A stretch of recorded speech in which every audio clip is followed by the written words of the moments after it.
Hello friends, how's it going? It's been actually pretty recent, so this is new for me. Today we are going to be doing a book haul, and this will be the last book haul of the year, essentially, before 2021. We are in the throes of December, a magical season, a magical time. These are all the books I've accumulated since my last and latest book haul, I believe, was like a couple months ago. I have books that were sent to me from publishers, and books that I got from used bookstores, and books I actually were pretty recent and pretty new. We are just a couple weeks away from Christmas, which is pretty exciting because Christmas is my favorite holiday. I was actually going to do Vlogmas. That was just an entertaining thought because there was no way I could film every day, every aspect of my entire life. Not entire life, the whole month of December. I think what I might do will be filming Vlogmas for like 1 week of the entire month. The week of Christmas. We'll see. Let me know down in the comments below if that's something you like seeing, if that's something you're interested in. I feel like Vlogmas, there has to be some content, right? Like, I don't know how people film every day for 31 days straight, but somehow they make it work, you know? So with that being said, I do have quite a collection to show you guys. I'm pretty excited about some of these.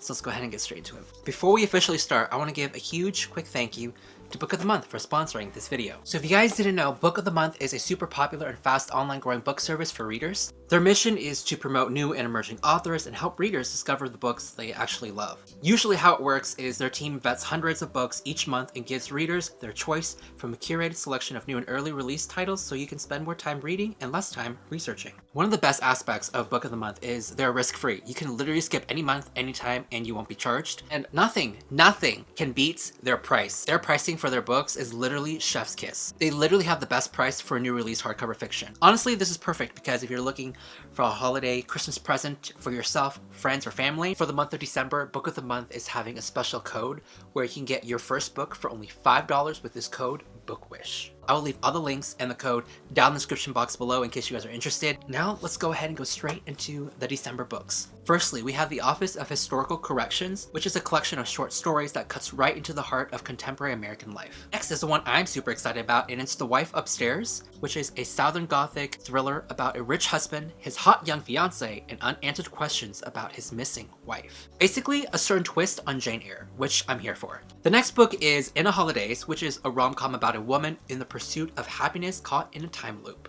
I don't know about you, but I've been seeing this particular book literally everywhere. You know, I don't typically reach out towards romance that much anymore, but there's something about this that seems really fun and easy to read. I've heard so many good things about the author herself, so I might pick this one up in time for like the New Year's, which really gives off the vibe. The next book is People Like Her, a suspense that follows a family influencer and one creepy follower.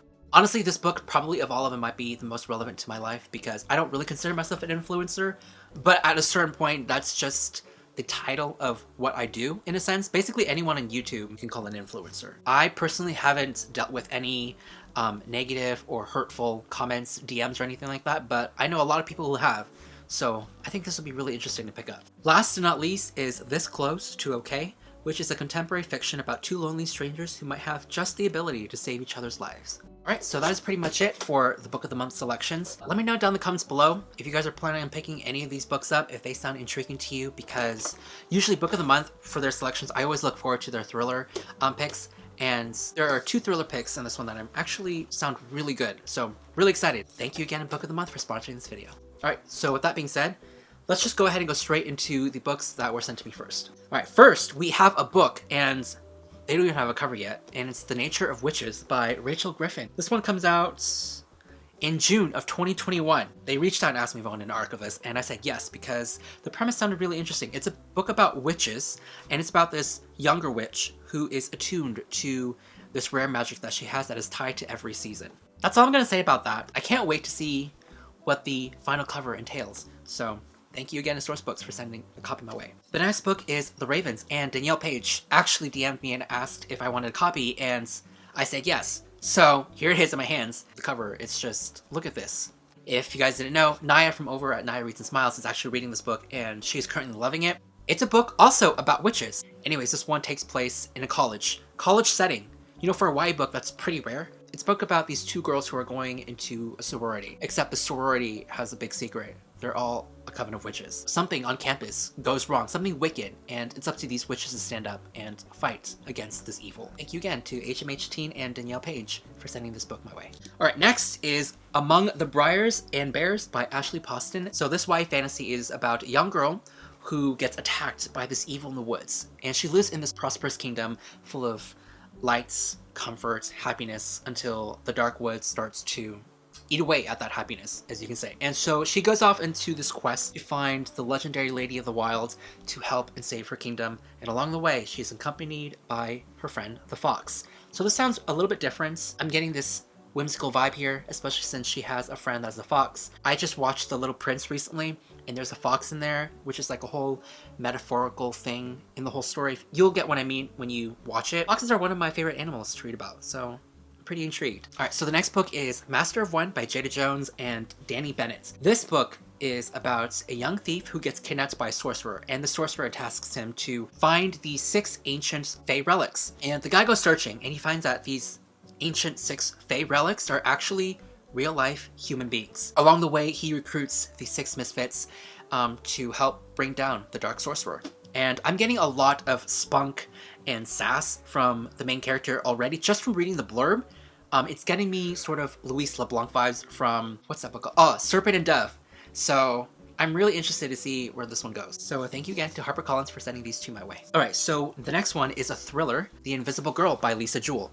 This one I know absolutely nothing about. I have read one other book by Lisa Jewell, The Family Upstairs. I didn't like that. There's just something about UK thrillers that just throws me off the loop. I think the last UK thriller I enjoyed was probably The Guest List. Even then, that had its own problems. For me, there's just something really bothersome about the way UK thrillers write their characters. I'm willing to give this author another chance. I do own a couple of her other books as well, but this book is already out. It came out, I believe, in August. So, all right, so the next book that was sent to me is this beautifully short story collection with these incredible illustrations, and it's Beneath the Moon by Yoshi Yoshitani. Guys, the illustrations in this book, look at this.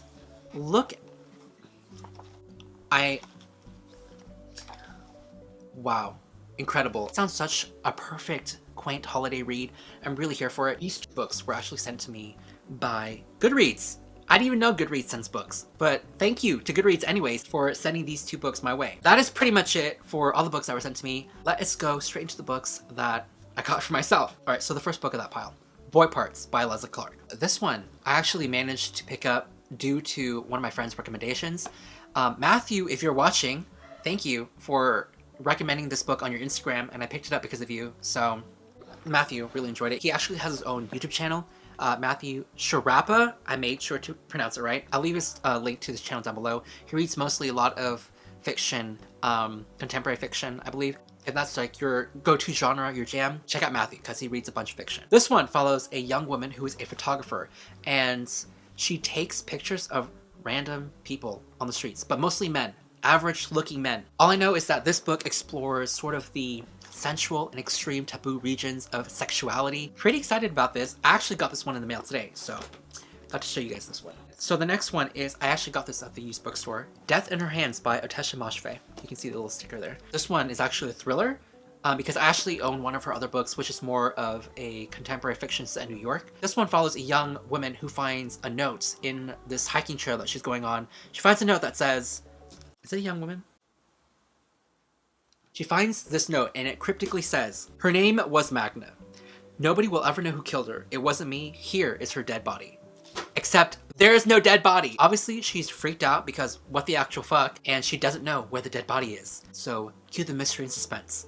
That's pretty much all I know about this book, and that's pretty much all I needed to know, obviously, since I have it. Pretty excited. Can't really say too much about it. I am losing daylight fast. So we're just gonna go and fly through these. The next one, also from the thrift store, Nothing to See Here by Kevin Wilson. This one I heard was super delightful and funny and tenderhearted, and it's about this young woman who becomes a caretaker to these 2 twins. 2 twins to these twins. Because if it was 2 twins, it would be quadruplets? My mind. It's about this woman who becomes a caretaker to these twins. However, there's a little problem with these twins. These twins spontaneously combust into flames when they're agitated. And that's pretty much what the blurb offered me. That's it. All I pretty much know is that this young woman forms a bond with these twins, and it's funny and lighthearted. And that's pretty much it. and it's really, really short. So I have a thing for new short books now. It's my kink.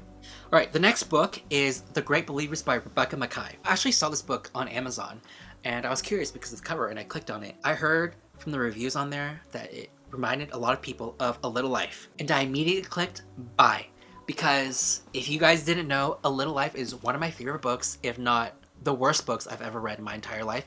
I actually have a video about that book, and a lot of people have said that there were similar themes in this book that reminded them of A Little Life, and that's pretty much all I need to know. But, you know, on the blurb it said that it's about these two different people with various connections to each other, one in the past and one in the present, and it mainly takes place in the 1980s, and during the time where a lot of people in the LGBTQ community were dying from AIDS. So I'm really, really excited and intrigued to read this one. The next book I'm not going to talk too much about because I already talked about it in the other video, Homegoing by ellias, and I'm really excited to read this. I haven't started reading this yet. It's on my TBR for December. I'll leave that link to that video somewhere on the screen. Also by ellias, Transcendent Kingdom. This was also sent to me by Matthew, who works at Knopf Publishing. So thank you again, Matthew, for sending me this. I've heard nothing but fantastic, incredible things. It follows a family and themes of immigration, of grief, family, friendship, loss, religion, and science. And all I know about this book is that this one follows a young woman who is studying medicine at Stanford, at the University of Stanford, which is here in California. So I am really, really excited to read this because I've heard nothing but fantastic and beautiful things about this book. So the next book I am absolutely excited to read, Queenie by Candace Carty-Williams. I also got this one at the used bookstore, as you can see, for $10.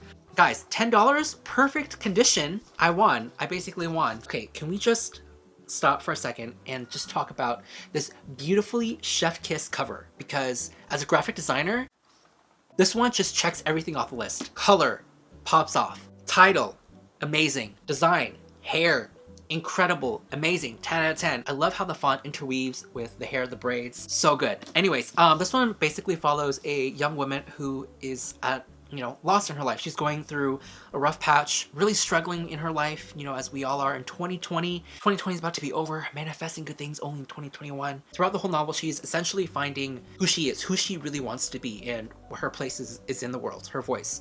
I heard it's really funny, some dark comedy, humor here and there, but it's more of a coming of age story. And I'm trying to get more into contemporary fiction, adult contemporary fiction. So, and yeah, that's pretty much it going for this one. All right, so the next book we have is The Hollow Places by T. Kingfisher. This one is actually a horror novel. It's about a young woman who is passed on this museum from her uncle full of taxidermies and weird things. So along with a friend, she finds a hidden doorway to these different worlds. However, in these different worlds, not only does she find wonders and weird things, but also horrifying creatures who feed on fears, on whatever your worst fear is. This gives me sort of Stephen King vibes, but I'm here for it. I've heard nothing but fantastic, incredible things, and it's been a long while since I've read anything that scared me. So, all right, the next book, The Midnight Library by Matt Haig. I actually have seen this around on Goodreads because it actually won an award. But prior to that, I had no idea what this book was or never even heard of it. I just saw it on like my Amazon recommendations.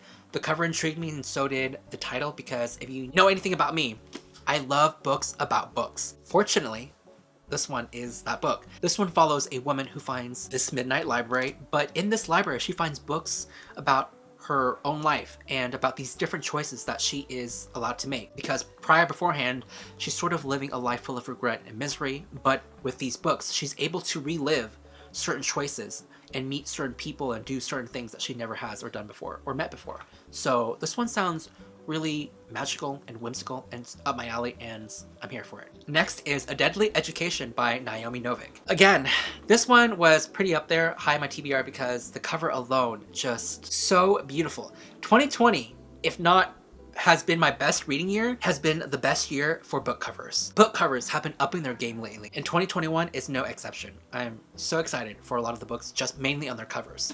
All I know about this one is that this one is about a magic school, and that's it. Again, heard nothing but fantastic and great things. That's obviously why I got it for myself, but I've actually read from the author before, and I love that book. And that book was Uprooted. Read it such a long time ago, but I had to pick this one up because, guys, this cover, stunning. All right, we are here at the very end with the last book. Last but not least, The Year of the Witching by Alexis Henderson. All I know is that this is an adult book about witches. that's pretty much it. So that is pretty much it for this video. Please let me know down in the comments below if you have read any of these books and what you guys thought of them. We are literally now near the end of the year, and you can expect my best and worst books videos to be out, I think, I will believe, in January, because I want to give myself time to fully read throughout the entire month of December, not just like the first couple of weeks. I believe I will see you guys with one more video before Christmas is here. Alright, with that being said, I will see you guys all soon with a new video.